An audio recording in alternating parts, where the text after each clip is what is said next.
السلام علیکم. څنګه یې ملګرو؟ امید دره به ساتم چې ښه به یې. الله مو ښاد او آباد او خوشحاله ساته. د نننۍ ویډیو کې متل دی چې وایي په دې کې به خیر وي. دا متل پښتانه کوي، وایي په دې کې به خیر وي. نو راځئ دوستانو، د دې متل هسټري څه ده او دا متل څنګه جوړ شوی دی، د دې متل په شا څه کیسه ده. نو په دې ویډیو کې به زه تاسو ته د دې متل مکمله هسټري وایم چې دا متل څنګه جوړ شوی دی، د دې متل په شا څه کیسه ده. متل دی وایي په دې کې به خیر وي.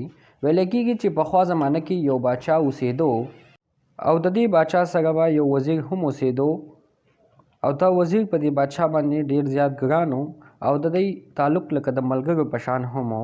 دې باچا به دا وزیر ځان سره هر جنگ کې به ورسره هم شریک و، په خوراک کې به ورسره هم ناست و، مطلب اینی ټایم به ورسره دا وزیر د دې باچا سره موجود و. یو ورځ دا باچا او وزیر دواړه یو ځای ناست و او مخې ته یې فروټ پراته و. باچا چړه راواغسته او هغه فروټ یې کټ کول. نو باچا په غلطۍ کې ګوته ولګېده، ګوته یې زخمي شوه. وزیر طبیب راوغوښتو، طبیب معاینه وکړه.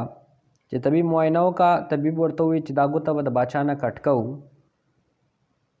بس طبیب ګوته کټ کړه د باچا نه. چې باچا نه څنګه ګوته کټ کړه، وزیر ورته وویل باچا صاحب په دې کې به خیر وي. باچا په دې خبره باندې ډېر سخت غوسه شو او اډر یې وکړو چې دا وزیر ګرفتار کړي او په جیل کې بند کړي. وزیر گرفتار شو، په جیل کې بند شو. وخت تېرېدو وزیر هم په جیل کې او باچا ګوته روغه شوه. باچا یو ورځ ښکار ته یو غټ ځنګل ته لاړو ښکار ته.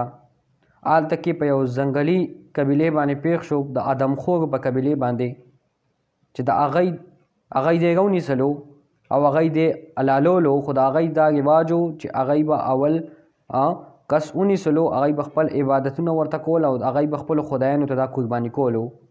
نو هغوی دې وتړلو او خپل عبادتونه او منترې چالو کړي. هغې نه پسې هغې نه پس راغل د سره او دې حلالولو.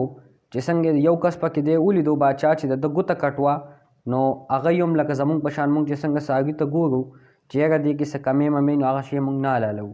نو هغوی پکې وکته چې یاره د ده خو ګوته کټ ته، نو چې ګوته یې کټ وه یو ورته وویل یاره د ده ګوته کټ ته، بس هغوی ویل دا مه حلالوئ، دا مه قرباني کوئ.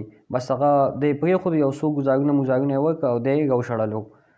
چې دی کله په لاره باندې واپس پاس باندې سو شو راتلو، په لاره باندې ولې د باچا د وزیر خبره رایاده شوه چې وزیر راته ویلي و چې په دې کې به خیر وي. بس راغو او فوراً وزیر د جیل نه راخلاص کو. وزیر ته وایي چې یاره ما سره خو دغه کاره شو او تا ماته ویلي و. د وزیر نه یې معافي وغوښته. وزیر ورته وایي هېڅ خبره نه ده، د الله تعالی په هر یو کار کې خیر او زمونږ په دې کې خیر و. زه په جیل کې وم، زما په جیل کې خیر و. که زه تا سره وم نو زه خو سم وم، زه به یې قرباني کړی وم. نو دوستانو که چېرې ویډیو مو خوښه شوې وي نو ویډیو لایک کړئ.